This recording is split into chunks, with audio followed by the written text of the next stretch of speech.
So this is it's a real treat for me because even though this isn't my day job, I do spend a lot of my time studying popular culture, studying how technology, how the web is being used in terms of popular culture, how it's impacting society, how it's sort of changing and landscape for all kinds of things from entertainment, movies, and music, just everything in general. And this is a story that I actually got to watch firsthand. So I want to help sort of set the stage a little bit of why they're here. This is a story of a band that has actually been on Saturday Night Live recently and really rocked the house, trended on Twitter all night long and into the next day, just really tore it up. And they are a fun band, they have great music, but it's a great story behind it. And I certainly think that there are elements in terms of their rise that we can think about in our brands and our initiatives, sort of replicate or duplicate or inspire a whole new element of success around it. So please help me welcome to the stage Karmin and also the Complex Group. Hey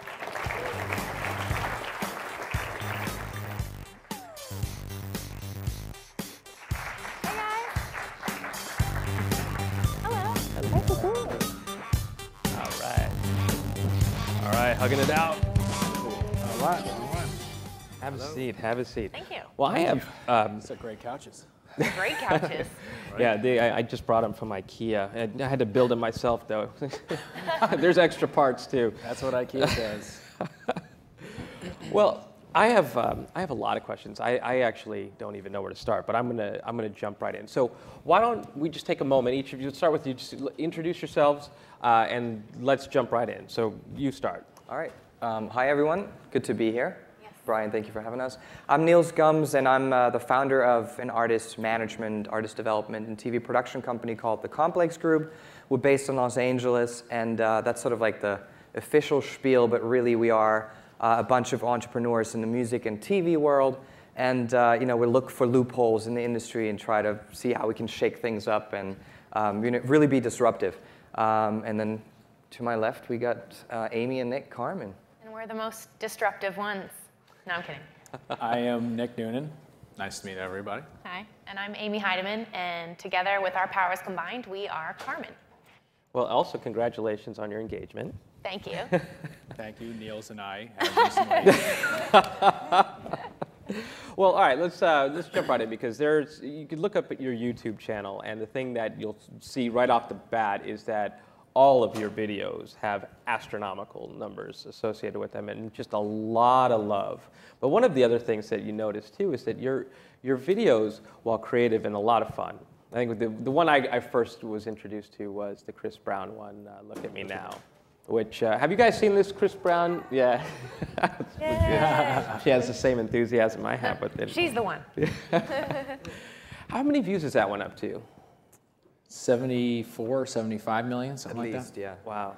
Well, I think the thing I love about that video is I noticed how cleverly it was titled and tagged and described within YouTube. And there's a thing that I've written about over the years along the lines of social media optimization, which is sort of taking a similar approach in terms of methodology around SEO or search engine optimization and how you would apply that to something like a YouTube or blogs. But what was the strategy sort of coming up in terms of how you use social to become who you are today? Certainly, what is a Rolling Stone fan favorite, the band on Saturday Night Live that just rocked it, especially. Thank you. And that was just really great. So how has social been used in the past, and then sort of how are you thinking about using it now as you continue to rise? I mean, I think it's important to point out that it was a strategy indeed, from day one, and SEO is certainly something that we recognized early on as very, very impactful and very, very effective in artist development, at least on a cost-effective side if you do it through YouTube. Mm-hmm. And I think we started doing, and this is something that the Complex started doing early on with a company called RAWsession, which is sort of like really what kick-started everything. And basically it's the same thing that we ended up using for Karmin, and it's a cover song strategy. So we know that people go on YouTube every day to either listen to music or check out music videos of popular stars, and labels spend millions and millions of dollars in marketing to drive that traffic to those particular videos on YouTube, and we sort of piggyback ride.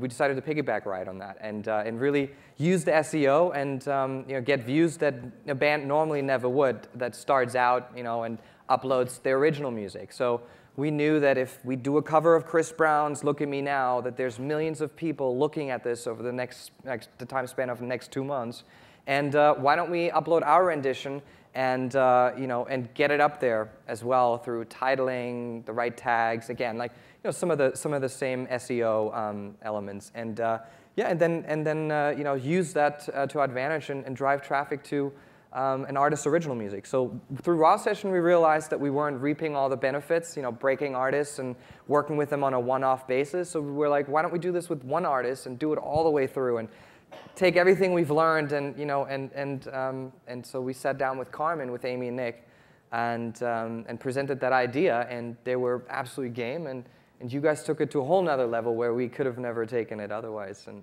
with the talent and their input. And I love that approach. I mean, it was an intentional strategy. It was actually quite a brilliant strategy. And this is a strategy, by the way, that a lot of the viral videos that you see created by brands really think through, where they use SMO to make sure that those videos are going to get the right kind of views, the right kind of traction based on search behavior, right? I mean, YouTube is the second largest search engine for a reason. And it doesn't hurt to have amazing content on the other side of that, though. And I think with the Chris Brown example of "Look at Me Now," the way the both of you approached that, I mean, it was very creative. It forces you to want to watch all of your videos. But there's a scene, or the part in that song where you just take on Busta Rhymes' very tricky rhyme, and you just killed it. Thank and you. I saw a video of Busta Rhymes telling you, like, how did you do that? He did say that. He did say that, and it's one of those, I don't know, if you're not familiar with the song, let's just say that you can't even understand what they're saying. It's that fast, and it's like a machine gun firing, and it's really impressive how you were able to take a song like that, apply this amazing creativity to it, but the talent, I also think, helped sort of create that experience. All of your videos are very creatively done. When you click through to the original music, it certainly helps to see that those elements are there, but that you have your own originality to it. So now you have good talent, you have great music, you have a great SMO strategy. So now what do you do with social? How do you sort of keep this moving? How do you take this and marry not just the social world, but also bring it back to the real world? Well, I mean, I think you guys, I'll pass it on to you guys in a second. I think really you guys are very transparent with with how you communicate with your fan base. I mean, the existing fan base, but the ever-growing fan base, and I think it's the fans that found you, that made you who you are. So keep feeding them, updates and letting them know what's been happening, being transparent about it, literally everything. I think is what keeps people very engaged and makes not only a large following fan base, but really an engaged fan base. I think that's sort of what makes these guys different in in comparison to some of the peers in their industry. Yeah, transparency was a big topic today. So I mean, what's your approach to it? Well, I have a question for everybody that's here. I mean, is anybody brand spanking new to social media?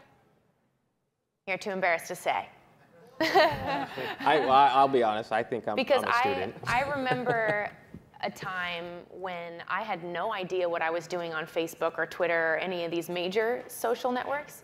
And it took me a lot of practice and a lot of passion to want to be successful on those mediums. I think that's, at the end of the day, no matter how great the idea is or how great the strategy is, if you're not really, really passionate about it and willing to put in, like, what did we do, like 17-hour days? There's a lot. I mean, every time we posted a video on YouTube, we would, back when we had time, we would stay on and chat with the fans and respond to comments, negative or positive.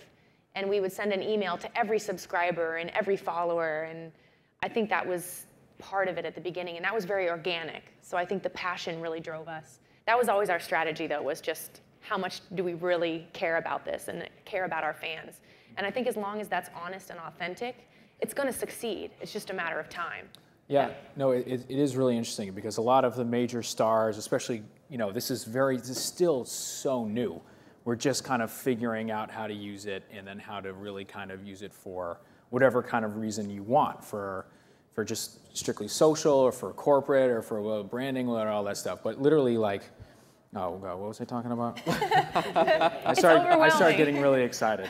But like when we first would upload videos, we would comment back to everybody in or every other comment that was coming in, and that would kind of start this frenzy after a couple of videos, and after we had painfully slowly developed a fan base. So now that people are starting to know who we are, and there's we've signed the deal, there's songs on the radio. I think people kind of, especially the label aspects, don't really understand a lot of the social necessarily sometimes, and they want you to kind of take a step back and be less transparent, and be kind of as mystery is history type thing, and that's what a lot of the artists did back in the day, because this is still so new. Just like say less, do less. Yeah, like you would never see Michael Jackson being like, "Look at the sushi I'm eating." Right.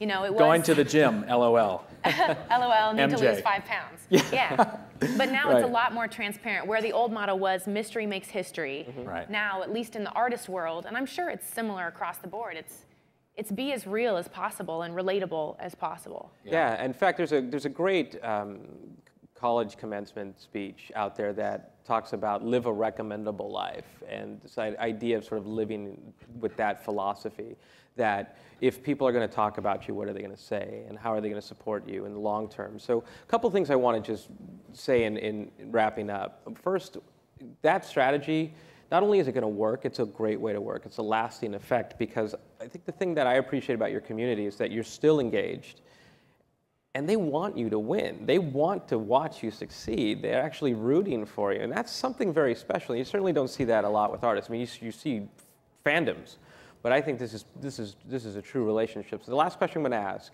and that is for any one of you to answer, is sort of what's the future of all of this, and what is it that you think that the brands in the room today should take away? I think the consumer is very, very important in social engagement. Again, I think that's the key word, is engagement. And for whether you're a brand, a company, or an artist, to really take in that feedback and take it into consideration. I think it's one thing to put out content and keep it the one-way street. I think this is what happened with Karmin, is it was a two-way street. Like Amy was not always rapping in all the videos.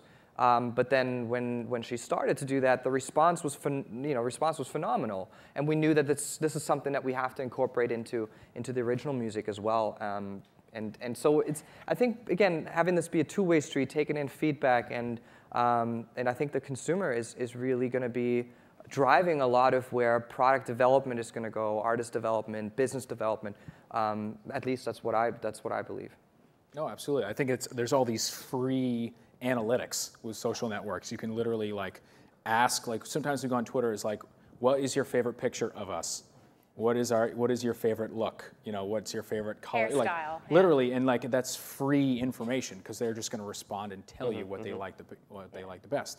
So as long as you have a fairly interactive fan base, which you can develop through consistency and also quality of post, which is a big thing for us. You don't just post for the sake of posting, post at something that's going to be interactive, or maybe a question, or I don't know, something that is cool, something that people are going to want to click on, are going to want to talk about, going to want to retweet, and then just collect that information. That's free. You don't need to pay some analyst to go find it for you, whatever. You literally just posting a Facebook page or look at your analytics page or anything. It's right there.